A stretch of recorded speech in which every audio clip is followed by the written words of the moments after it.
ભરૂચમાં અષાઢી બીજના રોજ ભગવાન જગન્નાથજીની રથયાત્રા 3 સ્થળોથી નીકળશે. રથયાત્રાને લઈને પોલીસ વિભાગ સતર્ક બન્યું છે. એ ડિવિઝન પોલીસ મથકે શાંતિ સમિતિની બેઠક યોજાઈ હતી, જેમાં બંને સમાજના આગેવાનો જોડાયા હતા.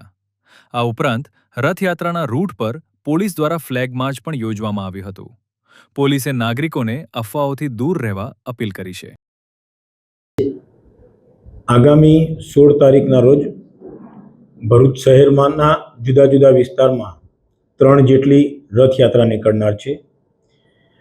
ભરૂચ શહેરમાં આ ત્રણેય રથયાત્રાઓ બહુ શાંતિમય વાતાવરણમાં નીકળે અને આ રથયાત્રાનો પ્રસંગ શાંતિપૂર્ણ અને ભાઈચારાના વાતાવરણમાં પાર પડે તે હેતુસર આજે ભરૂચ શહેરના હિન્દુ મુસ્લિમ બંને કોમોના આગેવાનોની આજે એક શાંતિ સમિતિની એક મિટિંગ બોલાવવામાં આવેલી હતી અને તેઓને આ બાબતે અપીલ કરવામાં આવેલી હતી. તો બંને સમુદાયના આગેવાનોએ આ યાત્રા પ્રસંગ બહુ શાંતિમય વાતાવરણમાં પૂર્ણ થશે એવી ખાતરી આપેલી છે અને પોલીસ દ્વારા પણ ભરૂચ જિલ્લા પોલીસ અધિક્ષક શ્રી અક્ષયરાજ મકવાણા સાહેબના માર્ગદર્શન હેઠળ આ ત્રણેય યાત્રાઓ બહુ શાંતિમય વાતાવરણમાં નીકળે અને શાંતિમય વાતાવરણમાં પૂર્ણ થાય એ હેતુસર પૂરતો બંદોબસ્ત રાખવામાં આવનાર છે.